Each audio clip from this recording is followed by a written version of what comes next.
আসসালামু আলাইকুম। প্রিয় দর্শক, আপনারা যেমনটি শিরোনামে দেখছিলেন, শিরোনামের চাইতেও এর ভেতরের গল্প আরো করুন। আজকে বাংলাদেশের বিচার বিভাগে আমি বলবো একটি কালো অধ্যায়। আজকে আদালতে যা ঘটেছে সেটা একজন কোর্ট নিয়ে কথা বলতে গেলে তো অনেক হিসেব করে কথা বলতে হয়, বাট এই স্বাধীন দেশে আমার মনে হয় যা ঘটেছে সেটা কল্পনার অতীত। এটা খুব খারাপ পরিস্থিতিতেও দেশে কখনো ঘটেছে কিনা আমাদের জানা নেই। আজকে ঢাকা নারী ও শিশু ট্রাইব্যুনাল ৭-এর বিচারক সাবেরা সুলতানা খানম, তিনার আদালতে মামলা করা হয়েছিল।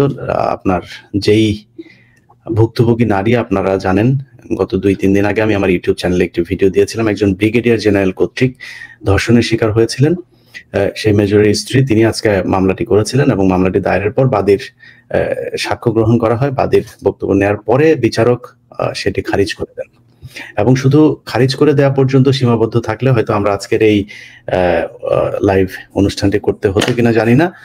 সেখানে যেসব বক্তব্য, যেসব কথাবার্তা বলা হয়েছে, একজন মেজরের স্ত্রী তিনি তো মানে না খেয়ে থাকেন না, তিনি রাস্তাঘাট থেকে উঠে আসেন নাই।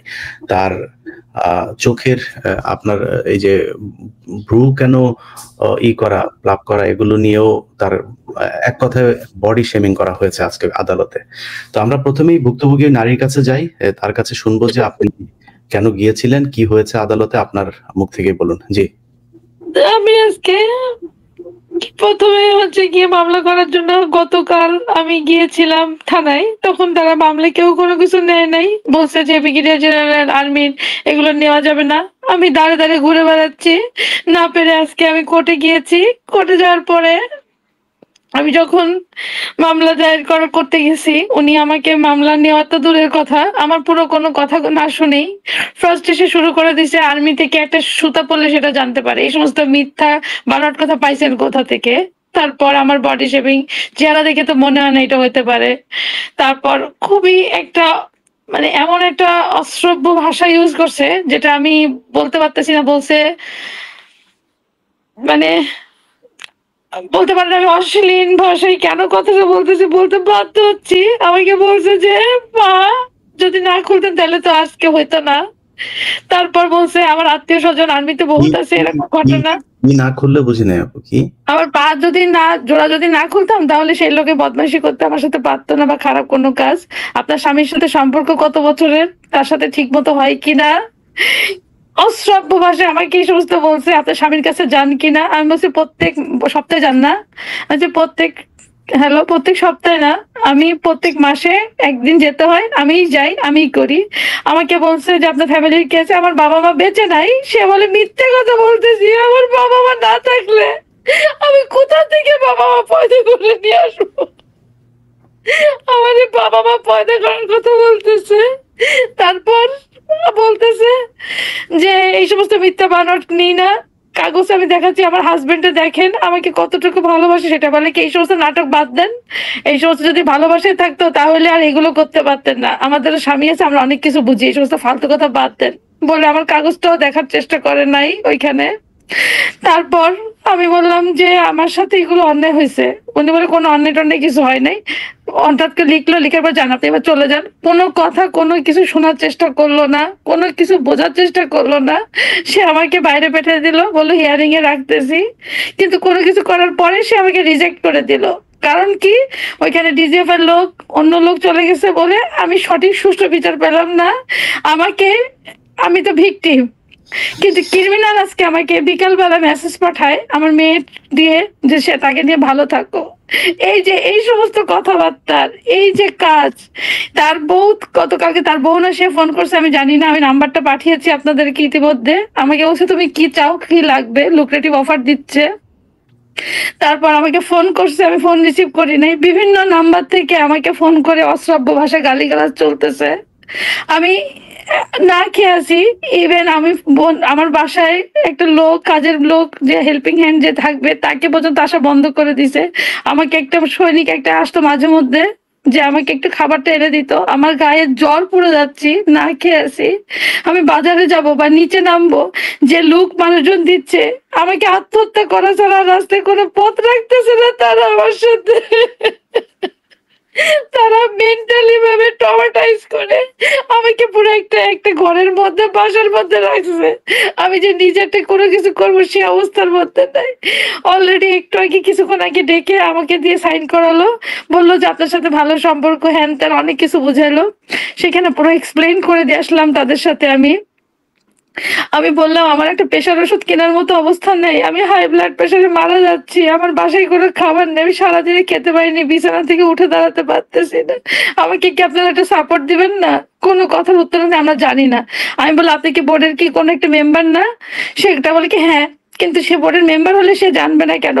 আমার যাওয়ার সাথে, আমি তো এখানে চাকরিতে সে করছে, আমি বাসায় ছিলাম, কিন্তু অ্যাটলিস্ট আমি জানি সে চাকরি অবস্থারত এরকম ভাবে অমানসিকতা নির্যাতন হইতে পারে না। কেন আজকে আমি অন্যের বিরুদ্ধে কথা বলছি বলে কি আমার সাথে এরকম আচরণ হইতে পারে? তারা তো চাচ্ছে এখন আমি আত্মহত্যা করে মরে যাই। আইনজীবীর কাছে গেলাম, একটা স্বাধীন দেশে একটা মেয়ে হিসেবে একটা মেয়ের কাছে গেছি, সে তো আমার বিচারটা নিল না। আমি তো খুব আশা করে গেছিলাম, আমি কি আর এক তনু হয়ে যেতে চাচ্ছে তারা? আমি মানুষের কাছে জানতে চাই আমার কি কোনো বিচার হবে না? এইভাবে কি আমি থাকবো? আর ক্রিমিনাল যে সে বহল তরিকায়, এই যে জানানো হয়েছে তার অনেক কিছু করা হয়েছে, কিছুই তো করা হয় নাই। সে বহল তরিকায় তার মতো তো সে সুন্দরভাবে জীবনযাপন করতেছে।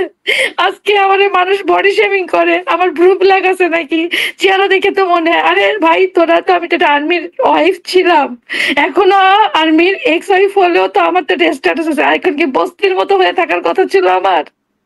এটা সমাজে কি, এটা কি সম্ভব? অন্য আর্মি অফিসার লেডিদেরকে দেখুক তো, তারা কি প্রত্যেকটি কি এরকম ভাবে থাকে? আজকে না আজকে অভাবে পড়ছি, তাই বলে কি এরকম বডি শেমিং হইতে পারে আমার নিয়ে? আমাকে এটা বলা হচ্ছে তার সাথে আগে এটা কি আপনাকে ওই বিচারক বলছে আপনার তার সাথে আমার পরকীয় সম্পর্ক ছিল? যদি পরকীয় সম্পর্ক থাকতো, যদি আমি খারাপ মেয়ে হইতাম, তাহলে কি আমি এই পথ বেছে নিতাম? তাহলে তো আমি বিচার না নিয়ে চুপচাপ হয়ে পড়ে থাকতাম। প্রত্যেকটা প্রমাণ আজকে আপনি ভাইয়া দূরে আছেন বলে আপনার কাছ থেকে আপনি বিচারের ব্যবস্থা করতেছেন। আমাকে অন্যান্য লোক বলতেছে এত লোক থাকতে আপনি ইলিয়াসের কাছে কেন গেছেন? ইলিয়াস মানে কি? আমি বলছি আমি এটা ডিফাইন করছি, ইলিয়াস মানে কি? উনি আমার ভাইয়া, উনি আজকে যে কাজটা করছে আপনারা দেশের মানুষ হয়তো করলেন না। তারপর আমাকে বলতেছে যে আর্মির লোক কেন, আপনি কি একটু মরে গেছে? আর্মির লোকের কাছে তো গত জুন থেকে আমি দৌড়াই বেড়াচ্ছি, কেউ তো আমার পিছনে আসে নাই। ওই একমাত্র ব্যক্তি যে আমার ব্যাপারে আমার কাছে ফেরেস্তার মতো মানুষ হয়ে আসছে, যে সারা মানুষের, বাংলার মানুষের জানানোর চেষ্টা করছে তোরা কোথায় এখনো পর্যন্ত। আমি যে না খেয়ে আছি, আমার যে বলতেছে আসবের থেকে যে আমার সাহায্য করছে, কি করছে, কি ব্যবস্থা করছে? আশাবুজ্জামান আশা তো বাসায় বাংলা ভাষা নিয়ে বসে আছে, সে তো খাচ্ছে যে আপনি থাকেন আমাদের সাথে। সুপ্রিম কোর্টের একজন বিজ্ঞ আইনজীবী আছেন, এমডি তানভীর আহমেদ। তানভীর ভাই ওনার আইনজীবী হিসাবে আজকে আদালতে দাঁড়িয়েছিলেন। আপনি আদালতের চিত্র দেখেছেন, আপনার অনেক সীমাবদ্ধতা আছে বিচারকের ব্যাপারে কথা বলতে গেলে, এটা আমরা জানি। তারপরেও আপনার কাছে একটু জানতে চাই যে আসলে কি হয়েছিল, মানে এই ধরনের মামলায়, ধরেন নারী ও শিশু নির্যাতন মামলাগুলো আমরা এটাকে খুব সেন্সিটিভ মামলা হিসেবে কনসিডার করি। তো এই ধরনের মামলা আপনার যে ক্যারিয়ার, আপনার এই ক্যারিয়ারে কখনো দেখেছেন যে বিচারক এইভাবে কোনো বাদীকে জেরা করে বা কোশ্চেন করে, কিংবা তদন্ত না, মানে একদম তদন্তই করা যাবে না এটা না করে খারিজ করে দিলেন? এটা কি স্বাভাবিক কোনো ঘটনা মনে হয়েছে কিনা আপনার কাছে? ধন্যবাদ। আপনি আপনার ইসে দেখেছেন। আমি মানে আইনের বেশ কিছু কাঠামো একটু বলবো। নারী ও শিশু নির্যাতন দমন ট্রাইব্যুনাল, এটা কিন্তু শুধুমাত্র স্পেশালি করা নারী এবং শিশুদের জন্য, এবং এখানকার যে কাঠামো, সেটা সরকারের যে কাঠামো হওয়া উচিত, এটা খুব সেন্সিটিভ জায়গা। আমি সচরাচর জজ কোর্টে খুব কম যাই। আমি 2009-এ এনরোল হয়েছি অ্যাডভোকেট হিসেবে। 16-17 বছর আমি প্রায় আমার প্র্যাকটিস এর বয়স হবে। তো আমি নারী শিশু কোর্টে এর আগেও গিয়েছি, কিন্তু আজকের যে সিচুয়েশনটা দেখেছি, এটা আসলে মানে আমি বলবো আইনজীবী হিসেবে আমি অনভিপ্রেত সিচুয়েশন। কারণ যখন কোনো ভিকটিম তার নিজের জবানবন্দি দেয়, সেই জবানবন্দিটা কিন্তু ম্যাজিস্ট্রেট বা আদালত যিনি বিচারক থাকেন উনি রেকর্ড করেন, অর্থাৎ লেখেন। লেখার পরে সত্যতা যাচাই করে তো উনি জজ সাহেব চাইলে ক্লারিফিকেশনের জন্য অনেক ধরনের কোশ্চেন করতে পারেন, কিন্তু এমন কোনো কোশ্চেন করা যাবে না যে কোশ্চেন গুলো একটা নারীর জন্য অসম্মানজনক। আইনেই বলা হয়েছে যে এমন কোনো কোশ্চেন করা যাবে না যে কোশ্চেনটা করার পরে সে জানি এটাতে মানে আরো বেশি ভিক্টিমাইজ হয়। এটা কিন্তু স্পষ্টভাবে আইনেই বলা হয়েছে। তো যেই কথাগুলো উনি বললেন, আমরা আইনজীবী হিসেবে যখন আমরা ইয়ে করতে গিয়েছি তখন বিজ্ঞ আদালত আমাদেরকে বলেছে আমরা এখন জবানবন্দি নিচ্ছি, আপনি কোনো কথা বলবেন না। সচরাচর যেটা হয় আসলে বিজ্ঞ আদালত যেটা বলবেন সেটাই আমাদের শুনতে হয়, কিন্তু কোশ্চেন গুলো আসলে ছিল অনভিপ্রেত। আমার কাছে মনে হয়েছে যে এটা আসলে নারী শিশু কোর্টে এই ধরনের কোশ্চেন ভিকটিমকে করা উচিত না।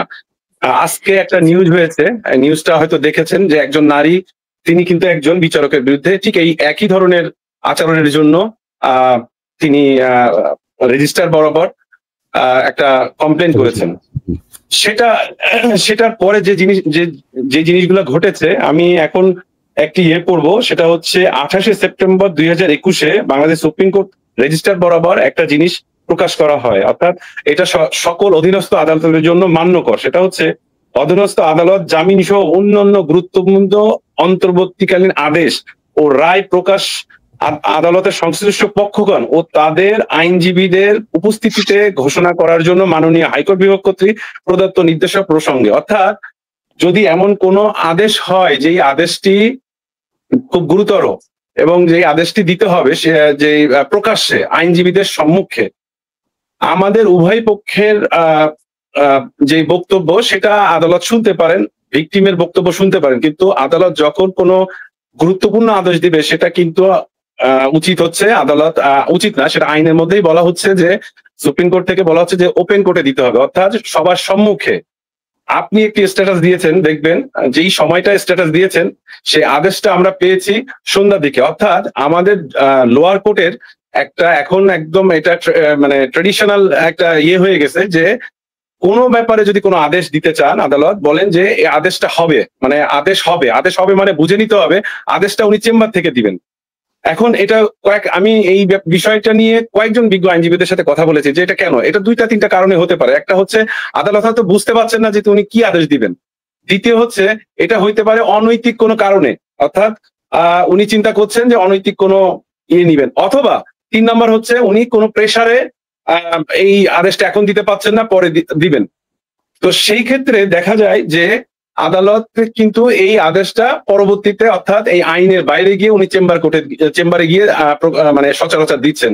তো আপনার এই শোর মাধ্যমে আমি আমাদের যারা মানে এই আইনের যারা দেখভাল করেন, অর্থাৎ এখনো পর্যন্ত আমাদের যেহেতু সচিবালয় মানে ইন্ডিপেন্ডেন্ট হয় নাই, তাহলে আইন মন্ত্রণালয়ের দায়িত্বে পড়ে।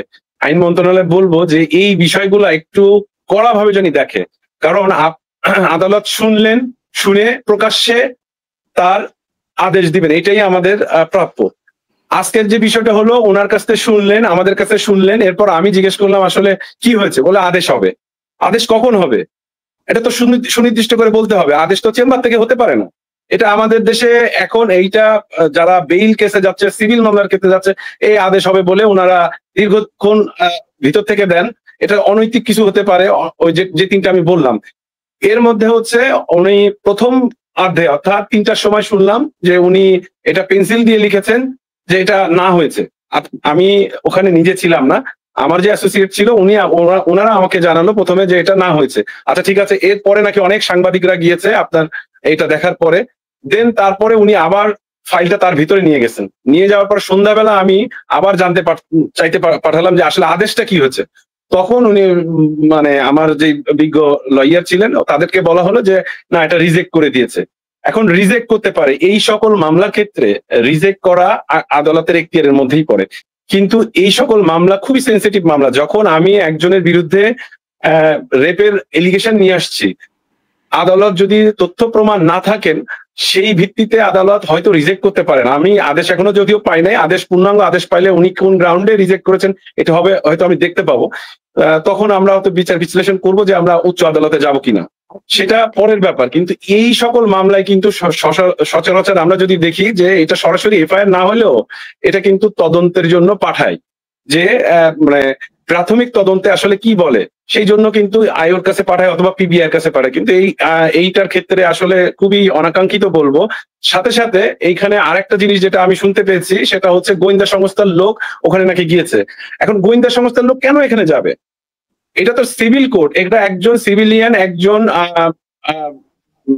সার্ভিং আর্মস ফোর্সের অফিসারের বিরুদ্ধে মামলা করছেন। তো এখানে তো আসলে গোয়েন্দা সংস্থার লোক আসা উচিত না, কারণ এখানে সিভিল মামলা হচ্ছে। এইভাবে যদি আসলে আদালত অঙ্গন এখন যেই অবস্থা, আমরা 5ই আগস্টের পরে যেই চিন্তাটা করেছিলাম যে এটা পূর্ণাঙ্গ স্বাধীনতা পাবে, এটা পূর্ণাঙ্গভাবে স্বাধীন হবে মানে সকল ক্ষেত্রে, উনার স্টেটমেন্ট যেটা উনি দিয়েছে ওটা ভুল হতে পারে, উনি মিথ্যা বলতে পারে, উনি হয়তো যেটা করে নাই সেটা বলতে পারে, যিনি যার বিরুদ্ধে বলছে তিনি হয়তো সঠিক, কিন্তু সেটা তো তদন্ত করতে হবে। এখন আপনার কাছে গেলাম, আপনি তদন্ত ছাড়াই আপনি একটা লিনিয়েন্ট ভিউ নিয়ে আপনি রিজেক্ট করে দিলেন। এই জিনিসটা আসলে খুবই মানে খারাপ হয়েছে আমার মনে হয়। তো আমরা আদেশটা দেখি যে কি আদেশ দিবে আদালত, নিশ্চয়ই তার পূর্ণাঙ্গ আদেশ আমরা হয়তো কাল পরশু আবেদন করব। আবেদন করার পরে যদি পূর্ণাঙ্গ আদেশে দেখি যে উনি আইনগতভাবে সঠিকভাবে দেন নাই, অথবা আমার যে ক্লায়েন্ট আছে তার কাছ থেকে কথা পরামর্শ করে আমরা একটা উচ্চ আদালতে যাবো এই আদেশের বিরুদ্ধে, আশা করছি। তার আগে আমি যতটুকু ম্যাডামের সাথে কথা বলেছি যে আমরা যেটা চাই যে ওই বিচারকের বিরুদ্ধে একটা অভিযোগ করতে চাই, যে তার যে আচরণ ছিল এই মানে কি বলবো যে বেআইনি যে আচরণ, যে প্রশ্নগুলো তিনি করেছেন সেগুলো একদমই প্রাসঙ্গিক না। এই ধরনের প্রশ্ন তিনি আমার মনে হয় প্রভাবিত হয়ে তারপরে তিনি করেছেন। এবং এটা আমি বলবো না যে তাকে ভয় দেখে গোয়েন্দা সংস্থা, নর্মালি অনেক বিচারকের সাথে কথা হয়, তারা বলেন যে ভাই আমাদের চাপ আছে, জামিনটা দিতে পারছি না, জামিন স্টে করা হয়েছে, এগুলো নিয়ে কথা হয়। কিন্তু কোনো বিচারক এই ধরনের কথা বলা মানে সে সব প্রণোদিত হয়ে তারপরে এই কাজটা করেছেন। তো ওই বিচারক, তার নাম বলেছি যে তিনি নারী ও শিশু ট্রাইব্যুনাল 7-এর বিচারক সাবেরা সুলতানা খানম। সাবেরা সুলতানা খানম, আপনাকে একটা কথা বলে, আপনি খুব গুরুত্বপূর্ণ একটা কথা বলেছেন ম্যাডাম, সেটা হচ্ছে যে একজন ধর্ষণ করতে এসেছে, সে যদি পা যদি মানে না ছড়িয়ে দেয় তাহলে ধর্ষণ করবে কিভাবে? আমি আল্লাহর কাছে বিচার দিয়ে রাখলাম আপনাকে যেন এরকম রাতের বেলা কোনো একদিন ধর্ষকের সামনে ফেলেন এবং সেদিন আপনি পা ফাঁক করে মানে পা জড়ো করে রাখবেন, আপনাকে যেন ধর্ষণ করতে না পারে। এটা আমরা বাংলাদেশের মানুষ দেখতে চাই কিভাবে সেটা করা হয়। তো এটা আপনি করেছেন, এটা খুব ভালো লেগেছে আপনার এই ইয়েটা। আপনি বিচারক, তো আপনাকে নিয়ে তো কিছু বলাও যাবে না। যাই হোক, আমাদের সাথে যিনি আইনজীবী হিসেবে আছেন তানভীর ভাই, তানভীর ভাই নিজেও একজন ফাইটার, তিনি বিডিআর যে মামলা সেটার সাথেও যুক্ত আছেন। আমি তানভীর ভাইয়ের কাছে অনুরোধ করব যে এই নারীর বিচার পাওয়ার জন্য যা যা করার প্রয়োজন আপনারা করবেন এবং তার পাশে থাকবেন। আর সেনাবাহিনীকে একটা জিনিস বলতে চাই যে আপনারা অনেকেই একটা জিনিস শুনেছেন যে তারা তাদের এই ডিজিএফ এর যে প্রোপাগান্ডা সেল আছে সেখান থেকে একটা জিনিস বলা হচ্ছে যে এই ভদ্র মহিলা তিনি হচ্ছে তিনি চরিত্রহীনা, তিনি লোভী, এই ধরনের কথা বলা হয়েছে। আমি একটা জিনিস মনে করিয়ে দেই, এর আগে আমরা সেনাবাহিনীতে এমন অনেক অফিসার যারা মারা গিয়েছেন, গুম হয়েছেন, জেলে গিয়েছেন, তাদের অনেকের স্ত্রীর ব্যাপারে একই ন্যারেটিভ বলতে শুনেছি। একজনের কথা বলি, খুব নিকট অতীতে যিনি পিলখানা হত্যাকাণ্ডে মারা যান, মেজর নূর, তার স্ত্রী যখন কিনা তাকে বলা হয়েছে যে অন্য একটা লাশ তার স্বামী হিসেবে নিয়ে নেওয়ার জন্য, তার স্বামীকে মূলত তুলে নিয়ে গিয়েছিল তাপস। এটা আমার যে অনুসন্ধান সেখানেও দেখিয়েছিলাম। তাপস সব শেষ গাড়িটা যখন পিলখানায় ঢুকায় তখন বিডিআর এর লোকজন, সৈনিকরা এসে বলেছে স্যার আছেন, স্যারকে আপনারা বাঁচান, স্যারকে নিয়ে যান। তাপসের গাড়িতে তাকে নিয়ে যাওয়া হয়। তাপস তাকে কোথায় নিয়ে গিয়েছে আমরা সেই খবর এখনো পর্যন্ত জানিনি। অতএব তাপসই বলতে পারবে যে মেজর নূর বেঁচে আছেন না মারা গেছেন। অথচ সেই জিনিসটা যেন সামনে না আসে সেই জন্য সেনাবাহিনী তার স্ত্রীকে বলেন একটা লাশ, অন্য একটা লাশ দিয়ে, সিভিলিয়ানের লাশ দিয়ে বলেন যে এটা আপনার স্বামী, বলেন বুঝে পেয়েছেন, আপনি সব টাকা পয়সা ঠিক মতো পাবেন। তিনি সেটা মানেন নাই। এই ঘটনা আরো একজনের সাথে, আরো একজন ক্যাপ্টেনের স্ত্রীর সাথে হয়েছে, তিনি মেনে নিয়েছেন অনেক জোরাজোরি পরে। আমার মনে হয় তিনি ভালো করেছেন, কারণ এই মেজর নূরের স্ত্রী না মানার কারণে তাকেও চরিত্রহীন হতে হয়েছে। তিনিও মাথায়, আরেকটা জিনিস বলে মাথায় সমস্যা, ওনারও নাকি মাথায় সমস্যা। তো সেনাবাহিনী এসব করে। আমার একটা কথা ছিল, আমাদের আর্মির ভিতরে যখন আমরা কোনো কিছু মেনে না নিই, আমার হাজবেন্ড যখন FGCM হয় তার আগের দিন আমি প্রেশারের ওষুধে হসপিটালে যাই। তারা আমাকে প্রেশার দেখে যে 190 বা 100 উঠে যাচ্ছে আবার নেমে যাচ্ছে, যে কোনো মুহূর্তে আমি ব্রেন স্ট্রোক করতে পারি, সেটা সেই হিসেবে ট্রিটমেন্ট ওয়াইজ করে আমাকে আইসিইউতে রেখে সাথে 5 মিনিটের মধ্যে লগেরিয়া AQ উনার মাধ্যমে আমাকে চিঠি আদেশ করে জায়গায় বসে লিখে সাইকিয়াট্রিস্টে দিয়ে বলায় যে আমি একটা পাগল এবং সাইকো। এই যে সাইকো বানাই দিল, কিছুক্ষণ পর এই যে আজকেও দিল যে আমি মানসিক ভাবে ভারসাম্যহীন। তো মানসিক ভাবে ভারসাম্যহীন সেনাবাহিনীর ভাইদেরকে বলবো, সেনাবাহিনীতে তো অবশ্যই অনেক ভালো মানুষ আছেন। আমরা তখনই বুঝবো যে ভালো মানুষগুলোর সংখ্যা বেশি বা আপনাদের নিয়ন্ত্রণে ক্যান্টনমেন্ট আছে যখন এই ধরনের ঘটনা ঘটবে না। আমি এর আগের ভিডিওটি যখন দেখেছিলাম আপনাদেরকে বলেছি যে আমি চেষ্টা করেছিলাম এই নারী যাতে বিচার পায়, আমি ভিডিওটা সামনে আনতে চাইনি। উনি নিজেও জানেন আমি কয়েকদিন পরে তারপরে সেই ভিডিওটা সামনে এনেছি, কিন্তু সেনাবাহিনীর পক্ষ থেকে কোনো সহযোগিতা পাওয়া যায় নাই। উপরন্তু আজকে যে ঘটনা ঘটেছে সেটা প্রমাণ করে যে সেনাবাহিনী বিচার চায় না, সেনাবাহিনী তার অপরাধীদেরকে বাঁচাতে চায়, সেটাই তারা আজকে করেছে। অতএব যেই ব্যক্তিরা সেনাবাহিনী তারা কিনা মনে করেন যে সেনাবাহিনীর আপনাদের অনেক ভালো মানুষ আছেন, ভাই আমরাও জানি আপনারা আছেন, আপনারা না থাকলে এই দেশটা থাকবে না। সো আপনাদেরকে এই ক্রিমিনালদেরকে ক্যান্টনমেন্ট থেকে বের করতে হবে। এটা পরিষ্কার না করতে পারলে সেনাবাহিনীর যেই সুনাম, এটা আমি মনে করি আমরা চাইলেও মানে অক্ষুণ্ণ রাখা তো দূরের কথা, এটার কোনো অস্তিত্ব থাকবে বলে আমার মনে হয় না। আপনাদেরকে ঠিক মানুষ ঘুষখোরদেরকে যেভাবে ঘৃণা করে, লম্পটদেরকে যেভাবে ঘৃণা করে, আপনাদেরকে ঠিক একইভাবে ঘৃণা করবে। এখন সিদ্ধান্ত আসলে আপনাদেরই। জি ম্যাডাম, আপনি কিছু বলছিলেন? হ্যাঁ, বলতে চাচ্ছিলাম এইটা, যদি বিচারই করে তাহলে সে বহল তরিকায় কিভাবে এখনো পর্যন্ত পাজারো নিয়ে ঘুরে সমস্ত জায়গায় ঘুরে বেড়াচ্ছে, তারা কোর্টে গিয়ে তারপরে প্রভাব বিস্তারের চেষ্টা করে, তাদের সেই অফিসারকে বিচার করবেন এটা আমাদের মনে হয় না। এবং আজকে পর্যন্ত সে আমাকে মেসেজ পাঠায়, সে আমার বাচ্চাকে দোয়া করতেছে, সবকিছু করতেছে। তার বউ কালকে না সে ফোন করছে আমি জানি না ফাইবার থেকে, আজকে সে এটা টেলিগ্রাম থেকে করছে। তারপরে হচ্ছে কি তার আগের দিন আমাকে অফার দিছে যে তুমি কি চাও, মানে আমি কি লোভী, আমি কি চাও, আমার চরিত্রটা চলে গেছে, আমি রিভিল হয়ে মানুষের সামনে। একজন অভিযুক্ত ধর্ষক তার সাথে কথা বলে, এগুলোর পরেও সেনাবাহিনী কিছু বলে না। যাই হোক, এইভাবেই চলছে সেনাবাহিনী। আমাদের দায়িত্ব বাংলাদেশের মানুষকে জানানো, এই হচ্ছে ওয়াকারের সেনাবাহিনী যারা ধর্ষকদেরকে রক্ষা করার চেষ্টা করে। যাই হোক, তানভীর ভাই আপনি কিছু বললে আপনাকে শুনে শেষ করি। ইলিয়াস ভাই, আমি একটু আপনি হয়তো সেনাবাহিনীকে অনেক বকাঝকা করছেন বা যেটি প্রাপ্য সেটা বলছেন।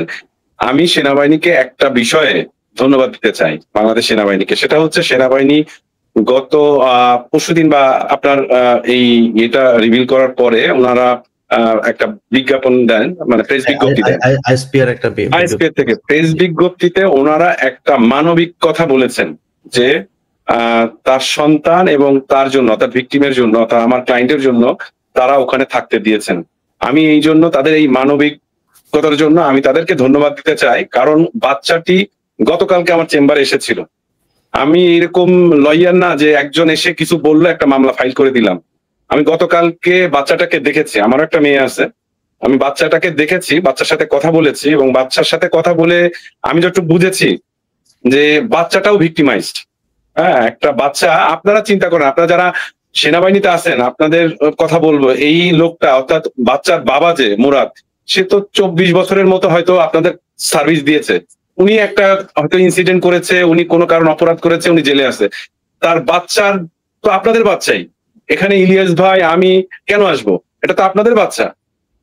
এই বাচ্চাটার দিকে তাকাই হলেও মানবিক কারণে আপনারা দয়া করে ওনাদের যেই মানবিকতা দেখিয়েছেন, তাদের বাসা এবং বাসার উনি যেটা বলছেন যে বাসার কাজের বোয়া ঢুকতে দেওয়া হচ্ছে না, যদি এরকম কোনো কিছু হয়ে থাকে আমি দয়া করে বলবো মানবিক কারণে ওই বাচ্চার দিকে তাকায়, আমি ভিকটিমের কথাও বলছি না, বাচ্চার দিকে তাকায় আপনারা দয়া করে ওনাদেরকে ট্রমাটাইজ যাতে না হয়। কারণ বাচ্চাটা পুরোটাই ট্রমাটাইজ, সে পড়ালেখা করছে না। আমি কালকে তার সাথে অনেকক্ষণ কথা বলেছি, সে আমার চেম্বারে আসছিল, সে পুরোটাই ট্রমাটাইজ, সে মানে ফোপায় কাঁদছে, কিছুক্ষণ পর পর আবার কথা বলছে। এটা আসলে দেখা যায় না, মানে হতে পারে তার মা খারাপ, হতে পারে সবকিছু, বাচ্চাটা তো কিছু করে নাই। আরেকটা বিষয় হচ্ছে যে ওই প্রজ্ঞাপনের মধ্যে বলা হয়েছে যে উনার প্রাক্তন সেনা কর্মকর্তার প্রাক্তন স্ত্রী, উনি কিন্তু লিখিতভাবে কমপ্লেন করেছেন, এবং এই যে প্রাক্তন স্ত্রী, এটা আসলে বলাটা সঠিক হয় নাই। উনি কিন্তু মুরাদ সাহেবকে হাজবেন্ড হিসেবে মনে করছেন। যদি এটা আইনগত জটিলতা থেকে থাকে তাহলে তো বলতে হবে যে উনি আয়দা আশা সাহেবের ওয়াইফ অথবা মুরাদ সাহেবের ওয়াইফ। উনাকে প্রাক্তন স্ত্রী বলাটা আমার মনে হয় যে এই জায়গাটা একটু কারেকশনের দরকার আছে। ধন্যবাদ ইলিয়াস ভাই আপনি আমাকে ডাকার জন্য। আর এটা আইনগত প্রক্রিয়া আমি চলতে থাকবে ইনশাল্লাহ। তানভীর ভাই, যেই কথাটা আপনি বললেন না, আমি প্রথম যেদিন ওনার সাথে উনি আমাকে জানান যে এই বিষয়ে, আমি এই মানে অনেকেই তো ধর্ষণের এরকম মিথ্যা অভিযোগও করেন, তো আমি হঠাৎ করেই ওনার মেয়েটাও পাশে ছিল, সে তখন ওই মেয়েটা তখন কান্না করতে করতে উনি যখন বলছিলেন যে অন্য রুমে নিয়ে তারপর ওনাকে জোর করে ধর্ষণের চেষ্টা করছিলেন, ওই সময় ওনার মেয়ে দৌড়ে গিয়ে দরজা ধাক্কা দিয়ে তারপর রুমের ভেতরে ঢুকে তখন হচ্ছে গিয়ে বের হয়ে যায়, এবং ওনার মেয়ে কান্না করতে করতে এই কথাগুলি করতে মানে ফুপাচ্ছিল। আমি যখন কোশ্চেন করলাম, আমি কনফার্ম হতে চাচ্ছিলাম যে আসলে ঠিক কিনা। তো একজন মেয়ে তো মাকে নিয়ে মিথ্যা কথা বলবে না, তাই না? তো তারা আরো এই ধরনের ব্যাপারে আরেক কথা হচ্ছে যে দেখেন, আপনি যেটা বলেন আইএসপিআর তো আর এমনি এমনি করেন। আইএসপিআর পর্যন্ত তো বা ইলিয়াস হোসাইন পর্যন্ত তো এটা আসার প্রয়োজন ছিল না যদি ক্যান্টনমেন্টই বিচারটা হতো। তারা মুখে যে কথাটা বলেছে, ওয়াকারের ঠিক চরিত্রটা হচ্ছে একটা মুনাফেকের চরিত্র। সে মুখের চোখের সামনে মানুষকে বোঝায় একরকম, সে সারাদিন নাকি নামাজ পড়ে, সে জামাতে লোকজন গেলেই সে জামাতের ইমামতি করতে দাঁড়িয়ে যায়, তার ইমামতি করার খুব শখ, সে ইমামতি করে। এমনকি আমি খুব দায়িত্বশীল জায়গা থেকে শুনেছি জামায়াতের আমির, তারপরে বিএনপির মহাসচিব সহ অনেকে তার পিছনে দাঁড়িয়ে 5 তারিখে নামাজ পড়েছেন। তো এই ভণ্ড হচ্ছে গিয়ে সামনে সামনে এক কথা বলেন আর ভেতরে গিয়ে আরেক কথা। তারা যে সুন্দর কথাবার্তা বলেছেন যে তার মেয়ে এবং তাকে থাকতে দিয়েছেন, তাদেরকে কিন্তু থাকতে দেওয়া হয় নাই। তাদেরকে থাকতে দিয়েছে এই ব্রিগেডের আশা, তাকে ব্যবহার করে তারপরে তার কারণে তাদেরকে থাকতে দেওয়া। তাদের কিন্তু নোটিশ দেওয়া হয়েছিল যে সম্ভবত কত ঘন্টা, আগস্ট পর্যন্ত থাকতে পারবো, তারপর চলে যেতে হবে। 25 দিনের একটা আলটিমেটাম দিয়ে দেওয়া হয়েছিল যে আপনারা চলে যাবেন এখান থেকে। এবং ইভেন আমি বাসাও ভাড়া করে ফেলেছি, আমাকে যদি ওই যে অ্যাপ্লিকেশন দিছে যে তারা আমাকে এসএসসি পরীক্ষা পর্যন্ত বাচ্চার দিকে মানে মানবিক দিক থেকে তারা রাখছে, আমি অ্যাপ্লিকেশন আমাকে এজি মহোদয়ের মাধ্যমে নিয়ে দিয়েছি, কিন্তু তারা আমাকে কোনোভাবে কনফার্ম করেনি। যদি তাই করতো তাহলে তো আমি বাসা ভাড়া করতাম না। ইতিমধ্যে আপনারা যদি চান আমি রিভিল করতে পারি যে আমি বাসা ভাড়া করছি, সেটা তো এখানে যে সেনাবাহিনীর মুখের কথা এবং কাজের মধ্যে আমরা মিল দেখছি না। কারণ আইএসপিআর থেকে যে বক্তব্য দেওয়া হয়েছে, আজকে কোর্টে যেটা ঘটেছে সেটার সাথে সম্পূর্ণ সাংঘর্ষিক। আমরা সেনাবাহিনীকে ঠিক লাইনে আসার আহ্বান জানাবো। ধর্ষক, লম্পট, খুনি, গুমের সাথে জড়িত এইসব অফিসারদেরকে সেনাবাহিনী থেকে সরাবেন। এবং যে বিচারক আপাকে যেটা আবারও বলি যে সাবেরা সুলতানা খানম, আল্লাহ আপনার বিচার করুক, আপনারও বিচার আছে। আপনাদের প্রধান বিচারপতি সিনহাকে আমরা চিনি, এই সিনহা এই দেশে হিন্দুত্ববাদ কায়েম করে গিয়েছেন বাংলাদেশের বিচার অঙ্গনে। এই এবিএম খায়রুল হক আজকে জেলখানায় বসে আছে। সো বিচার কিন্তু একটা সবশেষ আছে, কোনো কিছুই অতিরিক্ত ভালো না। যে ক্ষমতার প্র্যাকটিস আপনারা করছেন, এই ক্ষমতার যদি নাকি করতে থাকেন তাহলে এটার জন্য একদিন আপনাদেরও এই বিচারের মুখোমুখি হইতে হবে। যাই হোক, আমি শুধু শেষে একটা কথা বলবো, চেষ্টা করবো। আপনার সাথে আমরা আছি, দেশের মানুষ আছে, ইনশাল্লাহ অবশ্যই আপনি বিচার। আমি একটা কথা বলবো, এইভাবে যদি আমি না খেয়ে কোনো সুবিধা বঞ্চিত ভাবে চলতে থাকি, আমার মৃত্যু ছাড়া কোনো উপায় থাকবে না,